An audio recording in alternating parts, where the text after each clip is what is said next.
어제 뉴스 보니까 김어준 씨가 상표법 위반으로 고발을 당했다라는 기사가 떴더라고요. 저야 뭐 변리사니까 무슨 이유로 고발을 당했나 뭐 당연히 궁금한 거고요. 그런데 시청자분들은 아니 이제 그거는 네가 궁금한 거고 나는 왜 궁금해야 되냐 뭐 이런 생각하실 수 있어요. 굳이 이유를 찾자면 사실 개인 사업하시는 분들은 다 자기만의 브랜드가 있잖아요. 근데 또 누구든 유명 브랜드를 쓰고 싶은 욕망이 있어요. 아마 이제 이걸 들으시는 분들도 내가 브랜드를 갖고 있고 브랜드를 사용하고 있다면은 언제든 공격과 방어를 할 수 있는 상황이 오실 수 있어요. 그 상황에 이제 대입을 해보실 수 있도록 제가 관련된 법리를 좀 설명을 드릴 거고, 두 번째는 이 상표법 그리고 부경법에 대한 이 결론이 어떻게 날 거냐, 고발에 대한 결론이 어떻게 날 건지에 대한 지극히 주관적인 생각인데, 그것과 최후의 승자는 과연 누구냐, 여기에 대해서 좀 말씀드려 볼게요. 이게 뭐 동아일보 기사인데 이분이 이제 서울시 의원이래요. 근데 작년 말에 서울시의회에서 TBS에 대한 자금 지원을,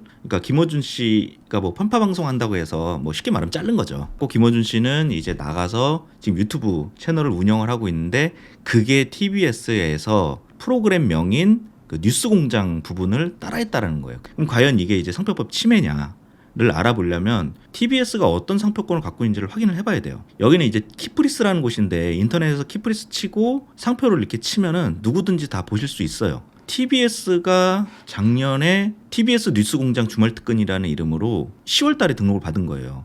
그리고 나서 김어준 씨도 작년 연말에 출연을 했네요. 아마 느낌이 왔을 거예요. 이때쯤 해가지고 나 이거 잘리겠다, 그런 생각이 들었으니까 자기 이름으로 출연을 했겠죠. 그리고 김어준 씨는 지금 이거를 김어준의 뉴스공장 이름이 들어가는 유튜브 채널명을 개설해서 구독자가 112만 명이네요. 오늘 지금 유튜브 채널을 연 지 열흘도 안 됐는데 100만 유튜버가 되신 거예요. 예, 어마어마하죠. 그러면 이제 상표법 침해가 맞냐 보면은, 상표법은 등록된 권리를 갖고 대비를 해봐야 돼요. 지금 이거를 그냥 쓰고 있다라고 제가 가정을 할게요. 김어준 씨는 이거를 쓰고 있고 이거는 등록 상표예요. 그런데 이제 양쪽을 대비를 해보면 이 부분이 동일하죠. 그러니까 동일한 부분이 있으니까 이 부분 때문에 침해가 되는 게 맞냐, 이런 생각을 좀 해봐야죠. 근데 뉴스공장? 이걸 식별력이 없다라 그래요. 이런 걸 만약에 여러분이 과자를 만드시는 분이고 과자 공장을 운영하세요. 그럼 누가 과자 공장이라는 상표 등록을 받아서 저는 과자 공장 합니다라는 말도 못 쓰게 한다면 말이 안 되죠. 그래서 이런 상표는 누구나 다 써야 되는 상표라고 해서 등록을 안 해줘요.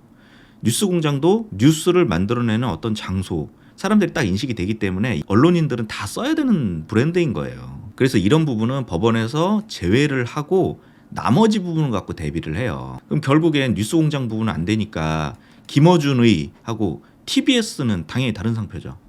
이럴 때는 비유사가 떠요. 그러니까 상표 비유사로 인해서 침해가 아니다라는 판결을 하게 되죠. 근데 이거는 제가 말씀드린 건 원칙이에요. 예외는 뭐냐면은 뉴스공장이 너무 유명한 거예요. 예를 들면 파리바게뜨 이런 것도 원래는 상표 등록이 안 되는 거예요. 뭐 번역하면 파리빵이잖아요. 그래서 이거는 누구나 써야 되는 상표이기 때문에 상표 등록이 안 되는 거지만, 원칙적으로 워낙 유명해지면 그때부터는 등록을 해줘요. 왜냐하면은 유명해졌기 때문에 사람들은 그걸 믿는 사람들을 또 보호를 해줘야 되잖아요. 업계에서 뭐 매출이 막 몇백억씩 하고 뭐 1등 하고 있고 그러면은 등록을 해준단 말이에요. 그게 예외가 있어요. 뉴스공장이 그러면 그렇게 유명한 거냐?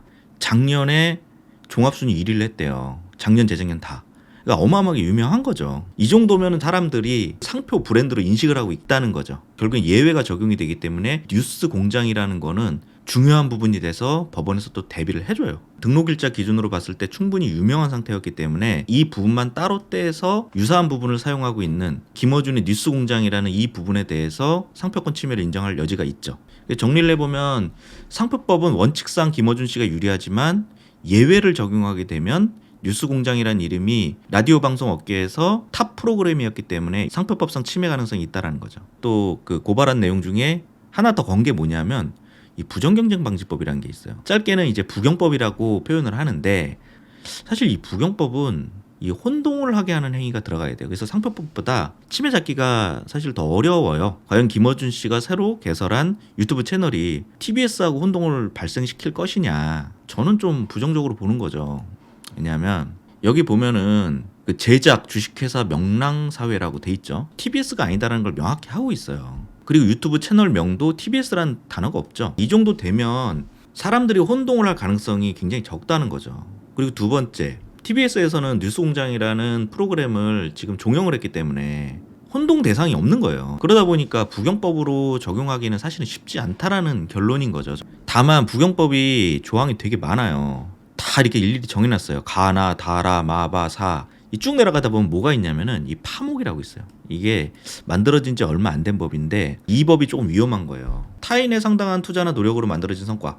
TBS가 김어준 씨에게 월급 많이 줘가면서 이 프로그램을 만든 거잖아요. 투자나 노력으로 만들어진, 그래서 업계 탑을 찍는 성과가 있었는데 이거를 김어준 씨가 뉴스공장이라는 이름을 무단으로 차용하긴 했죠. 경쟁사에 반하는 건 맞아요. 자기 영업을 위해서. 자기 사업하는 거잖아요. 그래서 경제적 이익을 침해를 해야 돼요. TBS의 경제적 이익을 침해해야 한다는 거죠.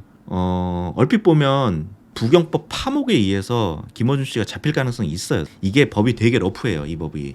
이거는 실제로 좀 싸워봐야 할 것 같아요. 근데 다만 제 생각에는 뉴스공장이라는 이름을 또 그대로 쓰고 있는 건 아니잖아요. 그리고 TBS란 말도 안 쓰고 있다 보니까 법원에서도 쉽게 인정해주긴 좀 어려울 거다. 이 법이 제가 느끼기에는 거의 그대로 갖다 써야 돼요. 그럴 경우에 인정을 해주는 거고, 그러니까 이런 것들을 다 이렇게 종합적으로 보면 똑같다고 볼 수는 없기 때문에 법원도 너무 적극적으로 이 법을 적용시켜서 부경법 위반이라고 보기는 좀 어려울 거다라는 생각이 드는 거죠. 저는 상표는 김어준 씨가 조금 불리하다. 다만 부경법은 김어준 씨가 좀 유리하지 않겠냐, 뭐 이런 생각이 좀 들어요.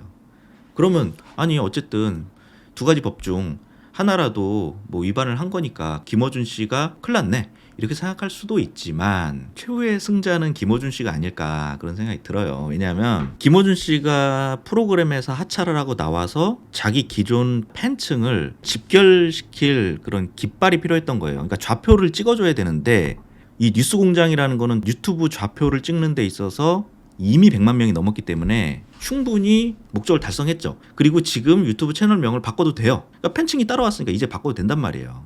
게다가 이제 김어준 씨가 상표법 위반으로 해서 뭐 고발까지 당했다라는 내용을 또 뉴스로 뿌리고 있으니 뭐 유튜브를 또 찾아볼 거 아니에요. 결국 최후의 승자는 김어준 씨가 아닐까라는 게 제 주관적인 생각입니다.